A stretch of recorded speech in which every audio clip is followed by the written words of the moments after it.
Al-Mukarram Bapak Ustadz Waluddin Amin, dan juga kami hormati Imam Besar Masjid Baitul Imam Bapak Ustadz Abbas dan Bapak Ustadz Muhdini, dan juga kami hormati Ketua Dewan Kemakmuran Masjid Baitul Imam Bapak Nana Suryana beserta jajarannya, dan juga kami hormati seluruh jamaah ba'da salat maghrib Masjid Baitul Imam dari rahmatullah Allah. Pertama dan yang paling utama, marilah kita panjatkan puja dan puji syukur kehadirat Allah atas segala nikmat dan karunia-Nya, sehingga kita bisa berkumpul pada sore ini atau malam ini dalam rangka ta'ibul ilmi. Semoga kita bermunajat pada Allah, kumpulnya kita di sini menjadikan salah satu maghfirah, salah satu wasilah turunnya maghfirah dan rahmatnya Allah untuk kita semua. Amin. Amin ya rabbal alamin. Salawat serta salam tercurah kepada junjungan kita Nabi besar Muhammad sallallahu alaihi wasallam, kepada keluarganya, sahabatnya, juga seluruh para pengikutnya senantiasa istiqomah dalam segala sunnah-sunnahnya. Semoga kita semua pada yaumil akhir nanti mendapatkan syafaat Rasulullah sallallahu alaihi wasallam. Amin. Amin ya rabbal alamin. Hadirin wal hadirat yang dirahmati Allah, marilah sama-sama kita simak kajian yang akan disampaikan oleh guru kita. Tapi sebelumnya, marilah sama-sama kita bacakan umul kitab. Semoga dengan fadilahnya umul kitab kita buka kajian ini, apa yang guru kita sampaikan semoga menjadi ilmu yang bermanfaat, kita bisa kita amalkan dalam kehidupan. Al-Fatihah. A'udzubillahi minasyaitonirrajim. Bismillahirrahmanirrahim. Alhamdulillahirabbil alamin arrahmanir rahim maliki yaumiddin. Iyyaka na'budu wa iyyaka nasta'in. Shiratal mustaqim shiratal ladzina an'amta 'alaihim ghairil. Amin. Kepada guru kita Mukarram, waktu dan tempatnya kami persilakan. Assalamualaikum warahmatullahi wabarakatuh. Alhamdulillahilladzi anzala ala abdihil kitaba wa lam yaj'al lahu 'iwaja. Ashhadu an la ilaha illallah wahdahu la syarika lah, wa ashhadu anna sayyidana wa nabiyyana Muhammadan 'abduhu wa rasuluh. Allahumma salli wa sallim wa barik ala sayyidina Muhammadin wa ala alihi wa ashabihi ajmain, amma ba'd. Hadratul mukarramin wal muhtaramin, alhamdulillah kita bisa sama-sama kembali hadir di tempat ini melaksanakan sholat maghrib dengan berjamaah, dilanjutkan duduk i'tikaf thalabul ilmi. Mudah-mudahan ini semua menjadi amal solih yang diterima oleh Allah Subhanahu wa taala. Amin ya rabbal alamin. Insyaallah pada kesempatan malam hari ini kita akan kembali melanjutkan kajian tafsir Ibnu Katsir, masuk kepada penjelasan tentang surah Al-Mulk, ya, atau lebih dikenal dengan surah Tabarok. Jadi di dalam penamaan surat-surat dalam Al-Quran itu ada yang memang diambil dari, ya, kalimah pertama, ada juga dari kalimah yang ada dalam surat tersebut. Jadi ada nama bagi surah Al-Mulk itu surah Al-Mulk, ada yang menyebutkan surah Tabarakalladzi biyadihil mulk atau surah Tabarak, ya. Begitu juga surat-surat yang lain. Nah, itu memang, ya, seperti itu. Jadi tidak, sebetulnya bukan perbedaan, tapi memang di zaman dahulu para sahabat itu mengenal satu surat itu dengan beberapa sebutan. Qala al-Imam Ahmad haddatsana Hajjaz bin Muhammad bin Wabni Ja'far qala haddatsana Syu'bah an Qatadah an Abbas al-Jashmi an Abi Hurairah radhiyallahu taala anhu an Rasulillah sallallahu alaihi wasallam qala inna suratan fil Qur'ani 30 ayatan syafa'at li sahibiha hatta ghufira lahu tabarakalladzi biyadihil muluk. Ya.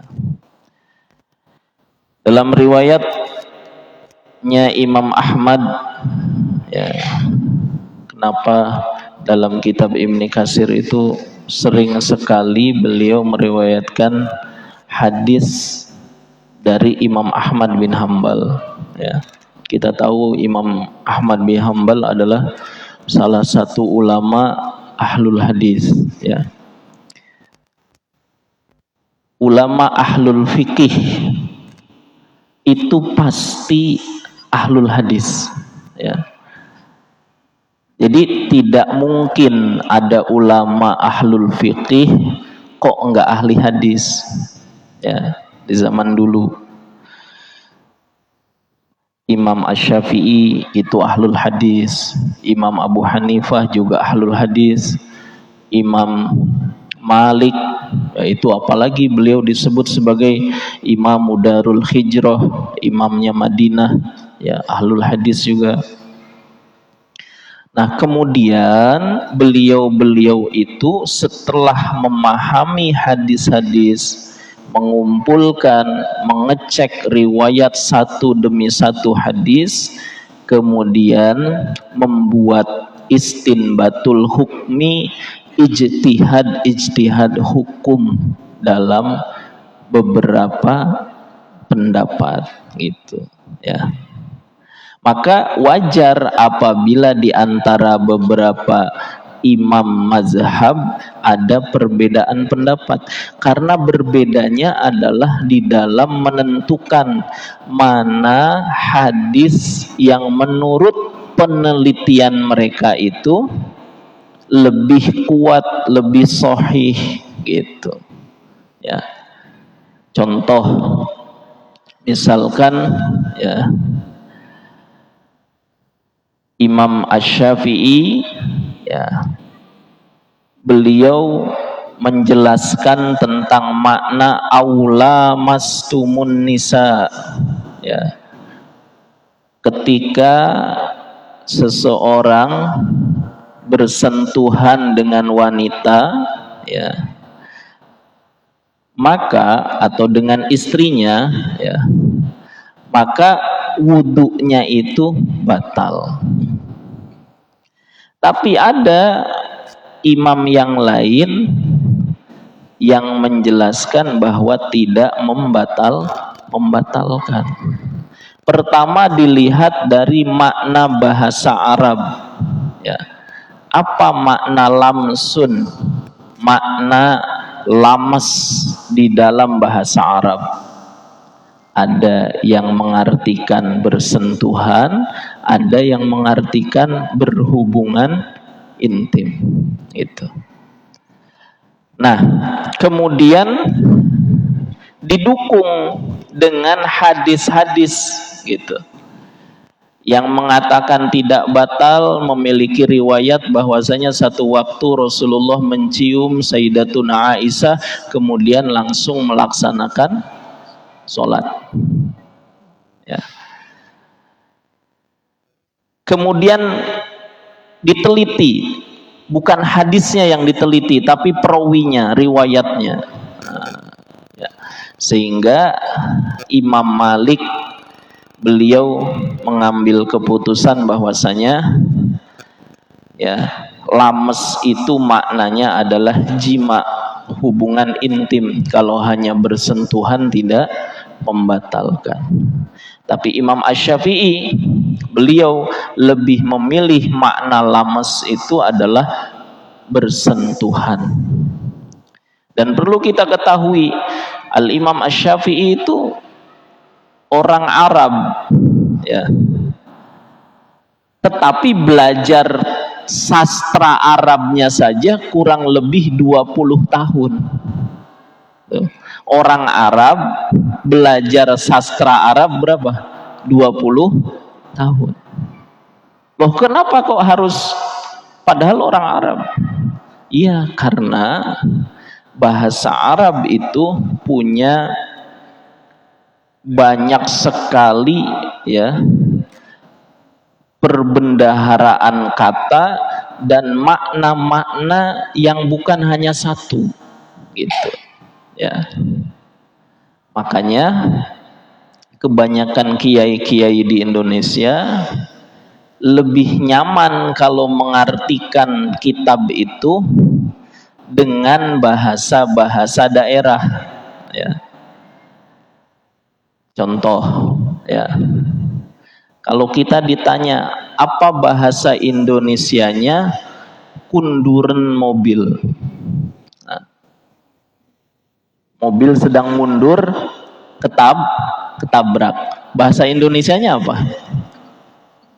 Ketabrak mobil dari belakang misalkan, ya kan? Atau tertabrak mobil bagian belakang, kan terlalu apa?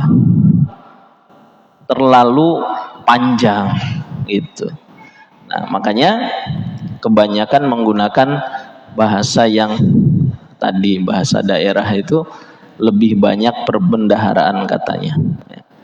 Dan kalau kita memahami antara bahasa Arab dengan bahasa Indonesia, ya, perbendaharaan katanya itu lebih banyak bahasa Arab. Nah, ya. Maka tidak ada ulama ahlul hadis, ulama ahlul fikih di masa itu kecuali mereka itu ahlul hadis gitu. Jadi jangan pernah kita berasumsi wah Imam Syafi'i itu kalah dengan Imam Bukhari, dengan Imam Muslim misalkan. Tidak. Justru imam-imam yang lebih dulu itulah yang lebih memahami makna-makna Al-Quran dan hadis itu ya. Nah, dan tidak ada ulama di masa itu yang tidak hafal Al-Quran. Jadi semua ulama, dari mulai ulamanya sahabat, ulamanya tabi'in, tabi'ut tabi'in, itu semua hafal Quran ya. Cuma di masa kita ini karena lemah ya, ada yang ngaji kitabnya molotok, cek bahasa Sunda nama siga rambutan itu. Tapi kadang bacaan Al-Qur'annya masih belum bagus misalkan, atau fasih, yaitu karena memang tadi masing-masing punya fan yang yang ditekuni gitu. Di zaman sekarang itu kalau kita mau cari ulama yang ahli semua bidang, nggak ada. Dia ahli hadis juga, ahli fikih juga, ahli bahasa juga, ahli tasawuf juga, ahli tauhid juga, jarang kita dapatkan ya. Jangankan itu, ulama yang hafal Al-Quran pun jarang kita dapatkan. Kenapa? Karena tadi ya, semakin kesini semakin melemah. Dan dulu ya, ini generasi, kita menceritakan tentang generasi masa-masa ilmu hadis itu dipegang benderanya oleh kebanyakan ulama Syafi'i ya. Jadi kalau dulu kalau kita cerita tentang ulama-ulama mazhab Syafi'i, pasti mereka itu ahlu fikih dan ahlul hadis. Silahkan dicek ya. Dari mulai Al-Imam Asy-Syafi'i punya Al-Um. Al-Um itu isinya hadis dan penjelasan pendapat beliau.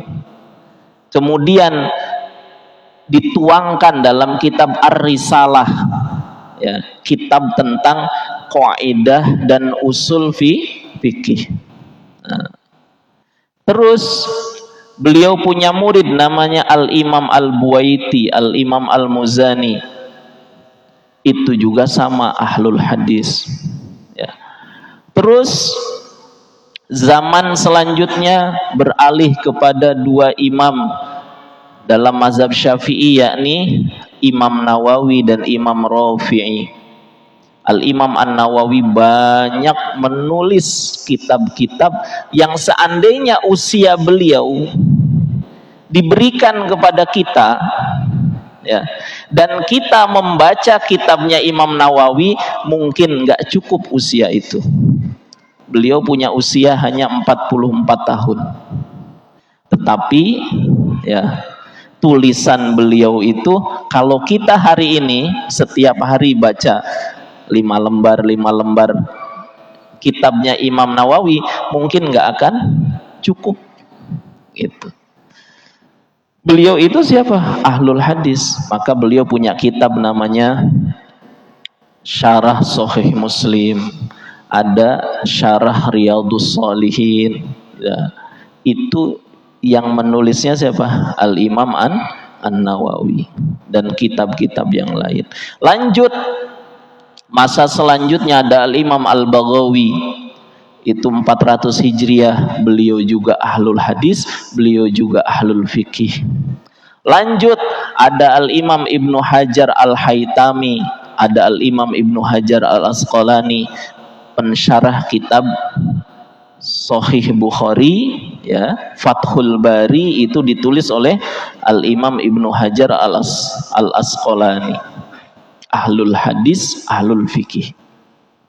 Lanjut terus, ada Imam Zakaria Al-Ansari, itu juga ulama ahli fikih, juga ahli hadis. Lanjut ke bawahnya, ada Al-Mutafannin Al-Imam As-Suyuti di masa 900 Hijriah, beliau juga adalah ahlul fikih dan ahlul hadis. Imam Suyuti itu sampai-sampai beliau, ya, kalau mengaji kitab, mengaji satu ilmu, satu fan ilmu, itu sampai ujung-ujungnya yang sangat detailnya itu beliau tahu gitu. Jadi kalau zaman dulu, kalau ada orang ditanya, ini hadis ini riwayat siapa, dalam kitab apa, siapa perawinya, itu zaman dulu bukan 1-2 orang ulama yang tahu. Ini dalam kitab ini halaman sekian, ada di atas, ada di bawah, ada di tengah. Itu sudah dari dulu ada, ya.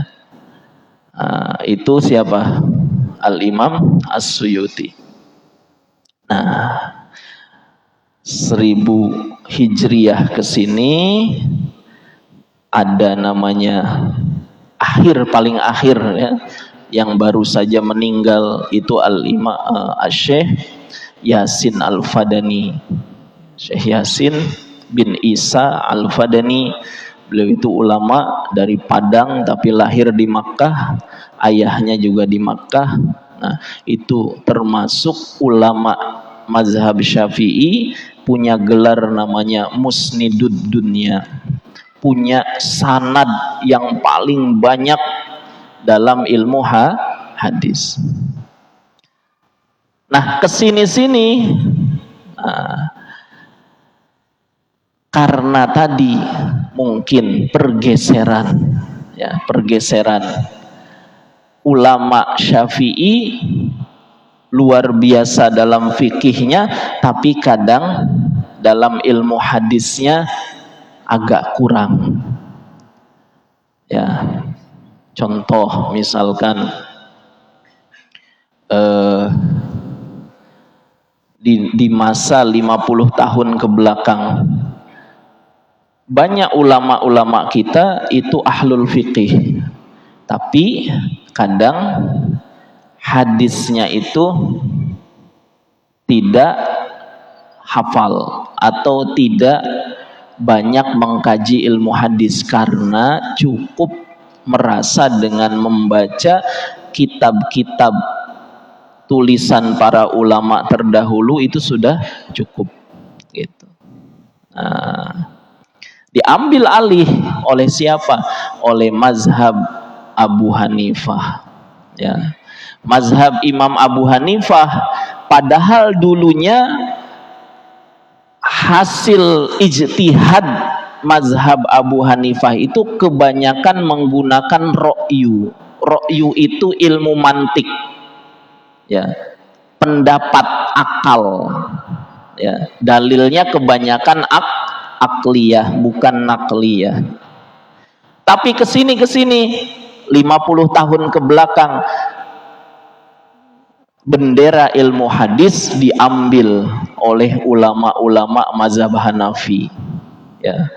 Ada namanya Syekh Muhammad Yusuf Al-Kandahlawi, Syekh Muhammad Zakaria Al-Kandahlawi, Syekh Mufti Taqi Usmani, ya.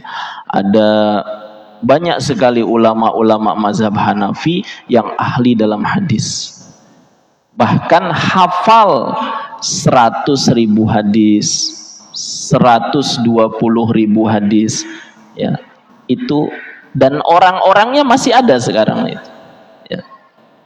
Nah, masih ada. Nah, seperti itulah, ya. Jadi ulama-ulama di masa lalu, ya, termasuk Imam Ahmad itu salah satu murid Al-Imam Asy-Syafi'i. Imam Syafi'i juga adalah salah satu muridnya Imam Malik, ya. Jadi satu dengan yang lain saling berkaitan. Nah, ini Imam Ahmad menceritakan beliau mendapatkan riwayat dari Hajjaj bin Muhammad dan Ibnu Ja'far. Keduanya berkata, Imam Syu'bah meriwayatkan dari Qatadah, dari Abbas Al-Jashmi, dari Abu Hurairah radhiyallahu taala anhu, dari Rasulullah sallallahu alaihi wasallam. Beliau bersabda, inna suratan fil Qur'ani salasina ayatan. Sesungguhnya ada satu surat fil Qur'ani, di dalam Al-Qur'an, salasina ayatan, jumlahnya ada 30 ayat, ya. Satu surat jumlahnya 30 ayat. Syafaat li sahibiha, yang akan memberikan pembelaan bagi sohibnya. Jadi sohib itu kalau kita artikan kepada bahasa Indonesia adalah pemiliknya, ya. Kalau dalam hal ini adalah teman dekatnya, ya. Berarti kalau namanya teman dekat itu kemana-mana ikut terus, nggak pernah lepas, ya. Nah, begitulah surah ini, ya, selalu dibaca oleh pembacanya, baik itu sedang sibuk, sedang luang, sedang di perjalanan, sedang di rumah, terus saja istiqomah dibaca. Maka surat itu akan memberikan syafaat pembelaan, ya. Hatta gufirolahu, sampai hingga diampuni baginya dosa-dosanya, ya. Apa itu suratnya? Tabarakalladzi biyadihil mulk. Surah Tabarok, atau lebih dikenal lagi dengan surah Al-Mulk. Maka dari hadis ini mulai sekarang atau yang sudah istiqomah lanjut, ya, jangan pernah ditinggalkan. Nah, kalau kita ada waktu antara maghrib dengan isya, atau setelah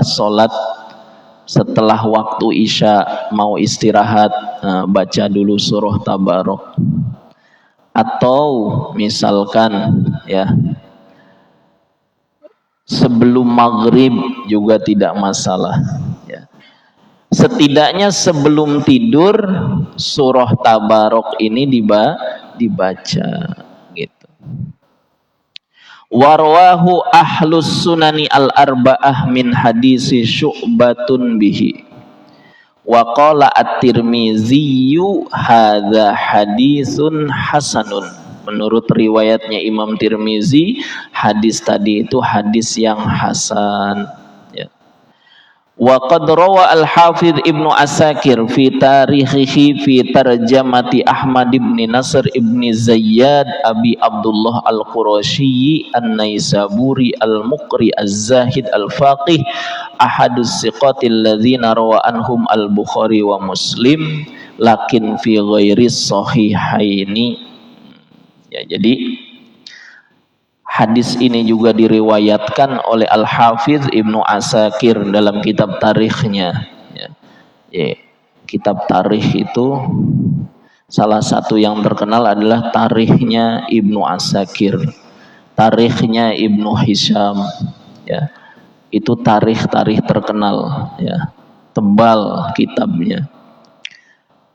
Nah, ini dijelaskan oleh siapa? Oleh Ahmad bin Nasr bin Zayyad Abu Abdullah al-Qurasyi an-Naisaburi, yang mana beliau itu juga adalah orang yang pernah diambil riwayat hadisnya oleh Imam Bukhari dan Imam Muslim, tapi bukan dalam kitab Sahih Bukhari dan Sahih Muslim gitu.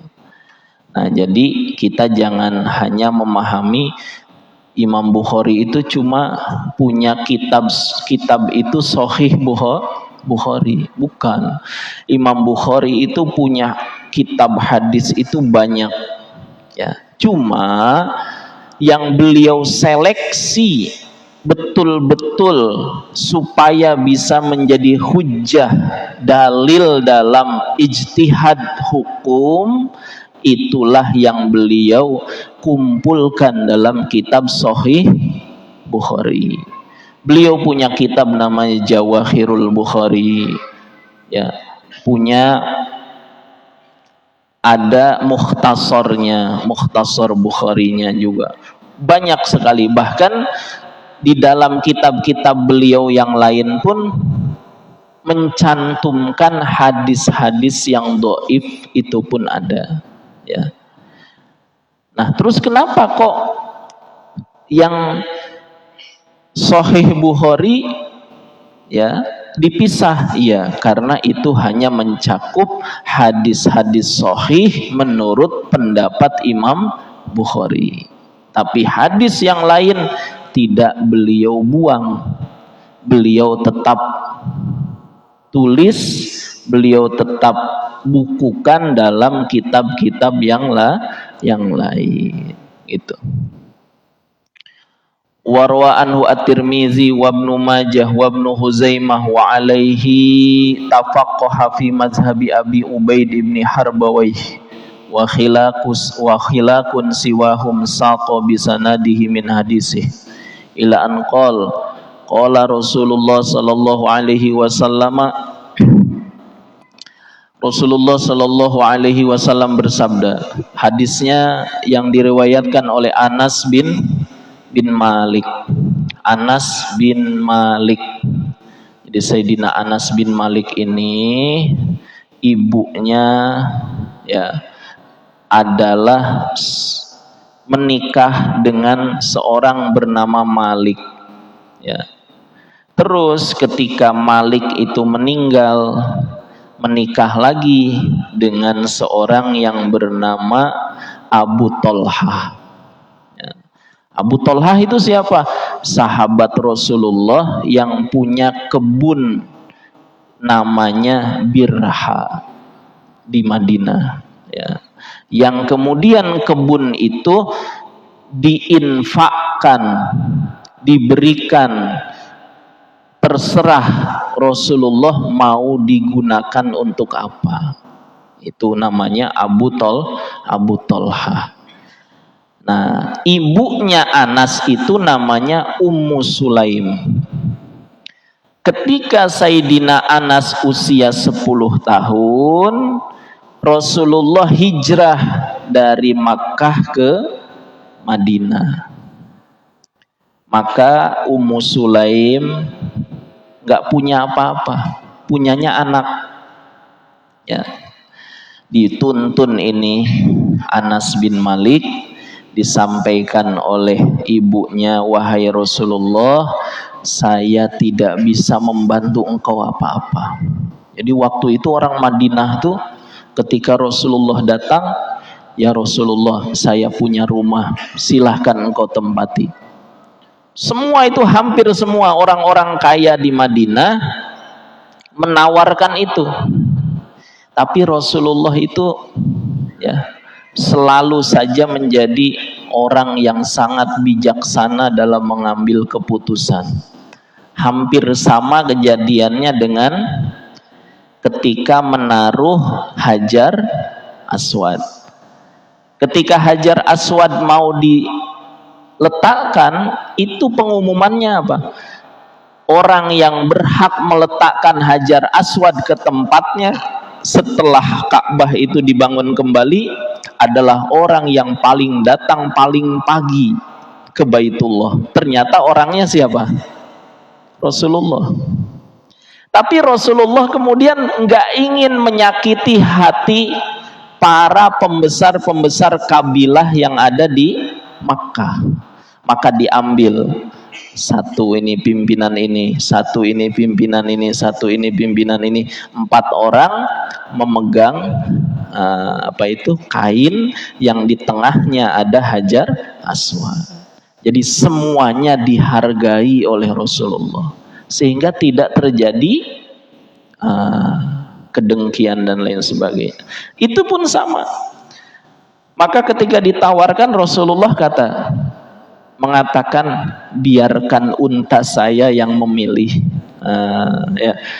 Jadi di mana unta itu berhenti, di rumah itulah Rasulullah tinggal. Di rumah siapa itu? Di rumahnya yang Al-Arqam bin Abil Arqam, tinggal di situ.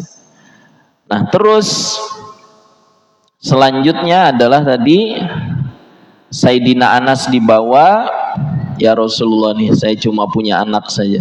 Kata Ummu Sulaim, akhirnya diterima. Usia 10 tahun.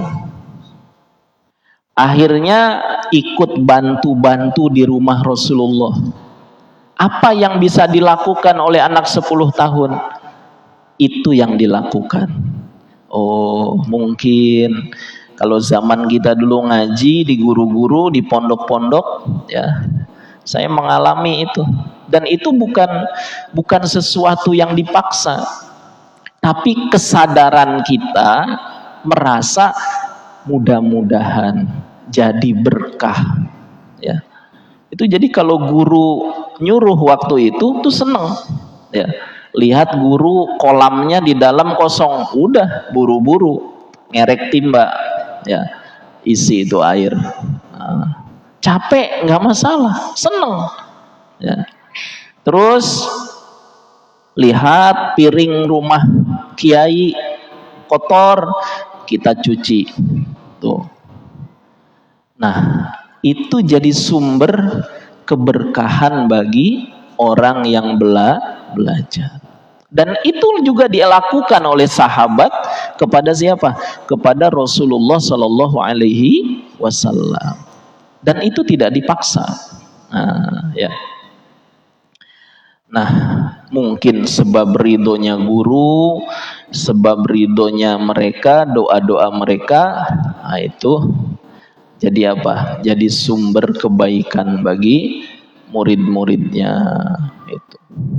Itu zaman dulu ada, ya, kiai-kiai yang kalau ngaji kepada gurunya, ya, itu bukan ngaji dulu, tapi diperbaiki tujuannya dulu. Makanya dikasih yang berat-berat. Gurunya punya kambing, suruh ngarit kalau sore. Nah, untuk apa? Meluluhkan apanya? Hatinya bersih gitu, ya. Barulah ketika sudah mulai tawadu, ya mulai terbentuk sikap-sikap yang baik baru ngaji gitu ya. Nah kalau zaman sekarang, anak zaman sekarang nggak disuruh saja misalkan ya, wah laporan dia sama bapaknya, Pak sama kiai nggak disuruh ngaji, suruh nyapu. Bapaknya marah, gimana nih anak saya suruh ngaji malah suruh apa? Suruh nyapu, suruh ngepel, pulang aja ya, gitu ya. Allah. Nah ini Anas bin Malik usia 10 tahun khidmat. Apa khidmatnya Anas bin Malik? Nyiapkan air. Terus Rasulullah mau wudu, yang menuangkan air wudunya siapa? Anas bin Malik.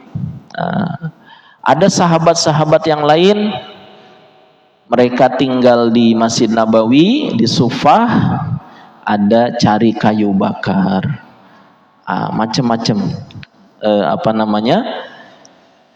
keperluan kehidupan Rasulullah dibantu oleh orang-orang itu. Nah makanya tidak heran kemudian Sayyidina Anas bin Malik usia 10, Rasulullah 10 tahun di Madinah wafat, maka ketika Rasulullah wafat usia Sayyidina Anas itu berapa? 20 tahun ya. Nah Sayyidina Anas didoakan oleh Rasulullah diberikan ilmu, diberikan harta, diberikan anak yang banyak, keturunan yang banyak. Ini semua dapat. Sayyidina Anas punya anak lebih dari 100 ya. Ya kalau 100 berarti istrinya enggak satu gitu kan. Tapi juga kaya gitu kan. Kenapa? Didoakan oleh Rasulullah Shallallahu Alaihi Wasallam. Hartanya berkah, keluarganya berkah, ilmunya juga berkah gitu. Nah ini beliau meriwayatkan hadis, inna rojulan, sungguhnya ada seseorang, mimman kana qablakum, yang dia itu hidup sebelum kalian, mata, dia meninggal, walaisa ma'ahu syai'un ya, dan tidak ada bersamanya sedikit pun dari kitab Allah ya, illa tabaraka, kecuali surah tabarok. Falamma wudi'a fi hufratihi, ketika dia diletakkan di liang lahatnya, atahul malaku ya, mendatangi kepadanya malaikat. Jadi malaikat itu adalah bahasa Arab yang sudah masuk ke bahasa Indonesia. Jadi malaikat bahasa Arabnya itu adalah malakun. Ya, arti bahasa Indonesianya malaikat. Nah, malaikat kalau dalam bahasa Arab itu adalah malaikat yang banyak, karena malaikatun itu jamak dari malakun ya gitu. Jadi kita perlu paham itu ya. Jadi kalau malakun itu satu malaikat, kalau malaikatun beberapa malaikat gitu. Tapi kalau dalam arti Indonesia, malaikat ya satu gitu.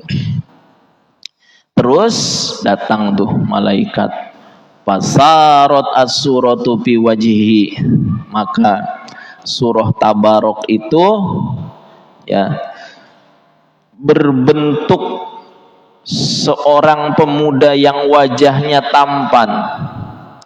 Faqala laha innaki min kitabillah wa ana akrahu masa'ataki wa inni la amliku laki wala lahu wala li nafsi durran wala naf'an Fa in aradti hadza bihi fantoliki ila rabbi tabaraka wa ta'ala fashfa'i lahu fatantoliku ila rabbi fatakulu. Jadi ketika malaikat datang mau bertanya, surah Tabarok ini menghalangi, ya. Jangan ganggu teman saya, ibaratnya begitu bahasa kitanya. Nah, terus kata malaikat, kenapa? Kalau memang kamu ingin memberikan syafaat pembelaan kepadanya, pergi kamu minta kepada Allah. Nah, maka surah Tabarok itu datang kepada Allah Ta'ala. Fatakul ya Rabbi inna fulanan amida ilayya min baini kitabika fata'allamani wa talani apa tukhrikuhu anta binnar. Allah, itu surat Tabarok itu mengatakan begini, ya Allah, ini hambamu, itu ada hambamu, dia itu setia dengan saya, ya. Kemudian dia pelajari saya dan dia baca saya. Terus apakah orang yang sudah mempelajari saya dan membaca saya, dia akan kamu bakar di neraka. Afatuhrikuhu anta binnar wa tu'azibuhu, kemudian engkau azab dia, wa ana fi jaufihi, sementara aku berada pada dirinya, ya. Maka fa in kunta fa'ilan zaka bihi famhini min kitabik. Ini lebih ini lagi, kata surah Tabarok, kalau memang engkau menyiksa, mau membakar orang itu, hapus saja saya dari surat yang ada dalam kitabmu. Itu kata siapa? Surah Tabarok. Fayaqulu ala araqi godibti fatakulu wa haq wa huqqan li an aghdoba fataji'u fatada'u faha ala fihi fatakul marhaban bihadzal fammi fayaqulu idhabi wa qad wahabtuhu laki wa syaffa'tuki fih. Akhirnya setelah begitu, ya, Allah memberikan penjelasan, perintah, sekarang pergi kamu, ya, wahabtuhu laki, aku telah berikan ia, terserah engkau. Kemudian wasyafa'tuki fih, dan aku menerima pembelaan engkau terhadap dirinya. Fataji'u fatajazzurul malak fayahruju khasifal bal lam yahlu minhu bisyai'in. Maka akhirnya malaikat disampaikan oleh surah Tabarok, hai malaikat, saya sudah datang kepada Allah dan Allah memberikan pembelaan kepada hambanya ini lewat saya. Nah, malaikat nggak bisa ngapa-ngapain, ya. Akhirnya sudah orang yang tadi membaca surah Tabarok, dia diberikan syafaat, ya. Maka disebutkan di sini fatada'u faha ala fihi fatakulu marhaban bihadzal fam farubbama talani wa marhaban bihadzal sadri farubbama wa'ani wa marhaban bihatainil qadamaini farubbama qamata bi wa tu'nisuhu fi qabrihi mahafatal wahsyati alaih. Maka malaikat itu menyambut orang tadi, marhaban, selamat datang wahai mulut yang selama ini digunakan untuk membacaku. Selamat datang wahai hati yang selama ini menjagaku. Selamat datang wahai dua telapak kaki yang selama ini engkau sholat dan membacaku dalam sholat. Tuh, ya. Maka akhirnya watu nisuhu fi qabrihi makhafatal wahsyati alaih. Surah Tabarok ini memberikan ketentraman bagi ahli kubur tadi dari rasa takut yang ada di dalam kubur. Nah, dari pelajaran ini maka penting ya, karena ada siksa kubur itu yang paling dahsyat dua. Satu, karena tidak hati-hati dalam buang air kecil. Yang kedua, namimah. Namimah itu apa? Mengadu domba. Ya, maksudnya mengadu domba apa? Ya tadi orang sana diaduin, kamu kata si fulan begini. Sana bilang, kamu kata si fulan begini. Akhirnya berantem tuh orang. Nah, ya. Nah itu dua dosa yang kadang tidak terasa. Ya, ada orang kadang menganggap remeh buang air kecil itu. Gampang lah, di mana aja, ya kan? Lagi nyetir, tanggung, turun dah, dia di ban mobil, kayak kucing aja, ya kan? Dan lain sebagainya. Padahal hal itu bukan hal remeh. Kalau diremehkan bahaya. Ya. Penting itu. Makanya kenapa masjid-masjid, bagaimana sarana MCK-nya diperbagus, supaya apa? Supaya enggak ada lagi alasan jamaahnya misalkan buang air kecilnya jorok, enggak ada alasan, udah bersih, udah rapih, tempatnya bagus gitu. Jadi DKM-nya nggak disalahin lagi nanti. Kenapa kamu buang air kecilnya sembarangan? DKM Baitul Iman Pak itu misalkan tempat buang air kecilnya nggak ada. Nah ini ada, rapih, bersih tuh. Jadi nggak ada alasan lagi itu ya. Itu penting ya. Jadi jangan sampai kita itu nganggap remeh, cuma buang air kecil gitu. Ya. Itu penting sekali, karena kadang kita masih mendapati, alhamdulillah kalau di sini bersih, rapi. Ada tempat-tempat yang kadang kalau kita masuk ke kamar mandi, ke WC-nya udah dari jauh aja udah apa? Kecium tuh aroma. Apalagi habis apa? Makan jengkol. Waduh, bahaya ya.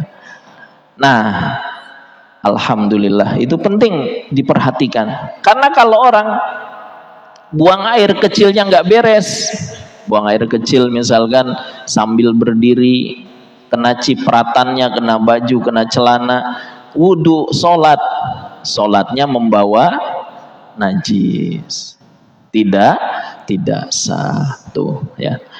Nah ini perlu kita dari mulai keluarga kita, anak-anak kita ajari. Kenapa anak kita itu ya ketika kecil mau istirahat, mau tidur, kita bawa dulu ke kamar mandi, kita ajari buang air kecilnya jongkok, setelah jongkok disiram, setelah siram cebok, istinja. Itu sudah dari kecil harus diajari, sehingga nanti dia besar sudah nggak repot. Sama seperti mengajari anak kecil makan dengan tangan kanan. Kalau nggak dibiasakan, tangan kiri terus gitu. Itu dibiasakan dari kecil. Itu penting ya. Nah, maka salah satu yang meringankan siksa kubur adalah apa? Membaca surah Tabarokalladzi biyadihil muluk. Itu ya. Nah, mudah-mudahan kita bisa istiqomah nih, kita amalkan surah Al-Muluk, kita baca setiap malam ya. Kalau nggak bisa ba'da isya ya ba'da maghrib, pokoknya sebelum istirahat kita baca surah Al-Muluk. Mudah-mudahan bagus lagi kalau kita bisa hafal surah Al-Kahfi, hafal surah Yasin, hafal surah Al-Muluk, hafal surah Al-Waqiah, hafal ya. Itu saja mungkin kajian kita pada malam hari ini, karena sudah masuk waktu isya. Mohon maaf atas segala kekurangan. Billahi taufiq wal hidayah wal afwa minkum. Wassalamualaikum warahmatullahi wabarakatuh. Waalaikumsalam warahmatullahi.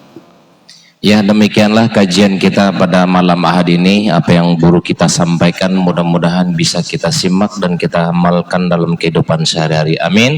Amin ya rabbal alamin. Marilah kita tutup kajian kita ini dengan membaca doa kafaratul majlis. Subhanakallahumma bihamdika la ilaha illa anta astaghfiruka wa atubu ilaik. Kurang lebihnya kami mohon maaf. Wabillahi taufiq wal hidayah wal fu minkum. Wassalamualaikum warahmatullahi wabarakatuh.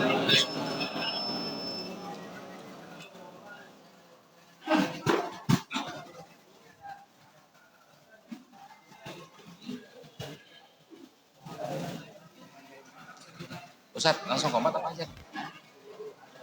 Ajaran dulu.